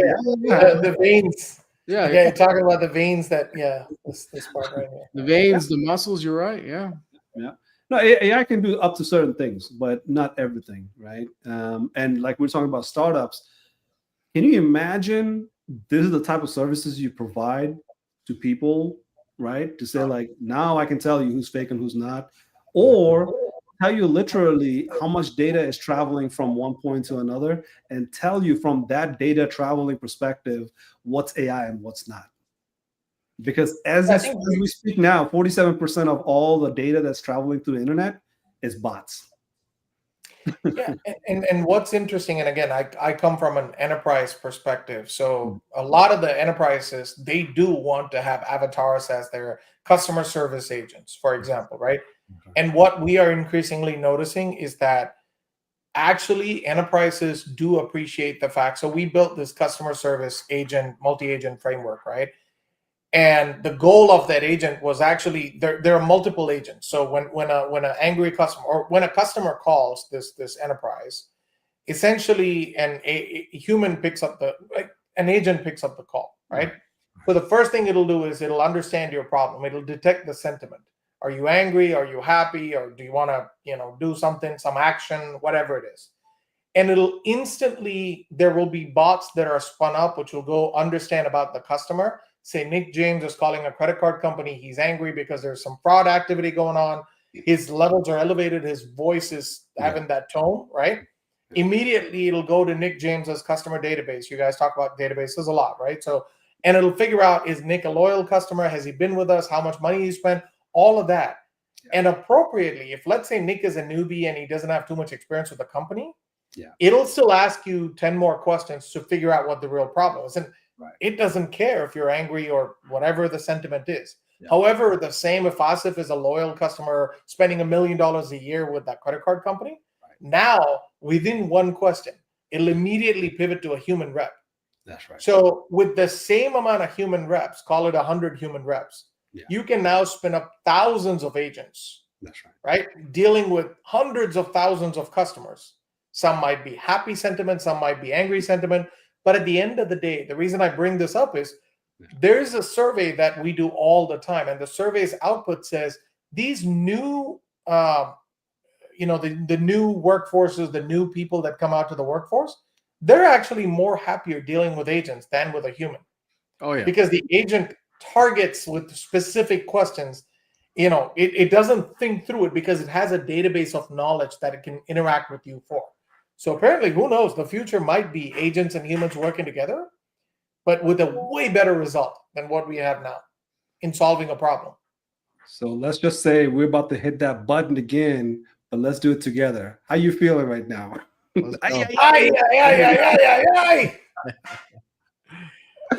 Because I'm telling you, this is so exciting, right? Because these are the problems that we can fix with AI, but we have to have the right dialogue behind those AI, right? There are great use cases, but not so great data, right?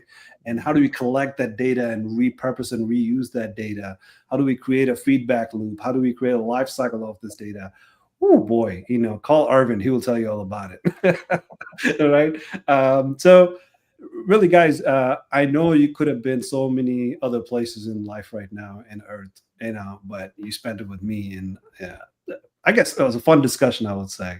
So I want to take credit for that, but I'd really give you guys the credit to, take the time and, come out here and really show your passion into this field that you're in and want to change people's lives and improve it for better, right?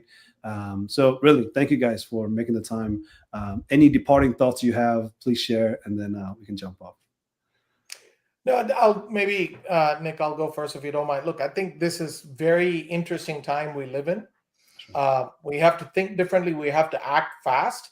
There's just so much opportunities right now, especially for military veterans, right? The structure, the cadence, the discipline that they've had over the years is now actually meaningful. And like we talked about, the ethics and the governance that you're born and raised with, for lack of a better word, is now the way of life going forward, coexisting with AI. So I think there's a massive opportunity right in front of the people that you're serving this podcast for. They've got to take the bull by the horns. What I would say is learning is the new skill set. If you learn, if you're being creative, if you constantly understand the way you're living, that is going to be the biggest opportunity for us. So I'll end with that. Thank you for the opportunity, Asif. Thank you for being here. Appreciate you. I will say, just going off of what Arvind said, there has never been, I think we should regard all of ourselves as extremely lucky to be alive at this moment. Oh, yeah. I was born in the 80s. I saw the launch of the internet. I saw the launch of mobile devices, iPads, right? Well, computers was somewhere in there too. And then now AI. I mean, cloud and then AI. I mean, if you are a millennial, you're probably one of the luckiest generations in the history of mankind. That is correct. It's Amen. ins- Ay, ay, ay, ay, ay. About that. So I think it's very possible that in the next 5 years, we're going to see a one-person IPO. Amen. I mean, I didn't say it first. Sam Altman did, but Yeah. a 1 to 5 person IPO, right? And so in pursuit of that, White Glove AI not only works with, a lot of public sector organizations, financial services, but we also want to empower the individual. So we've created some resources and we're creating some tooling to help empower this new economy of solopreneurs. And so the first one I want to share is, if you've never built a website in your life and you have an idea for one, we've built a completely free resource. If you go to build.whitegloveai.com, we've built a free GPT that you can literally vomit your entire idea for your website to. And then it will optimize your vomit into a very structured prompt that at that point, then you click on the link we have in there for Lovable. You sign up for a free account and you get 10 free credits. And then you take that prompt that the GPT spit out and you put it in Lovable and you build your first website for absolutely free, no money. Okay, you could build a website that maybe even a year ago would have cost you $5,000 to build, right? So you can do that for absolutely free. And then something that we're working on in pursuit of empowering this economy of solopreneurs is a website called vibist.dev, vibist.dev. The team is not working on it. I'm working on it. It's simply like a passion of mine because AI has helped me so much in building this company. So this is my way of giving back. So if you go to Vibist, vibist.dev, just sign up for the waitlist. And you can read about it on there. But being a Vibist is a movement. It's like being a pianist or a violinist, right? You're being a vibe coder is being a Vibist. So go to vibist.dev, sign up for the waitlist. It's not very much to do with White Glove AI. It's underwritten by White Glove AI, but it's just a personal passion project of mine. Well, it's a pleasure to be around you guys because, the passion, the time that you put into it, you can talk about passions all day long, but you don't put the time behind it. Yeah, you just talked about it. There's no walk to walk, right? Yeah. I know multiple of your project that you didn't mention, Nick, but that's why we want to have you come back. And Arvind, we definitely want to learn about inspiring individuals in our community. And we haven't really gotten to that point because we nerded out too much. Yeah. But we never nerd out too much. Let's just put it that way. Never. That's right. Never. So until next episode, thank you all so much. Ay is out. Thank you, Asif. Thank you, Asif. Thank you, Nick. Appreciate it, guys. Aye. There we go.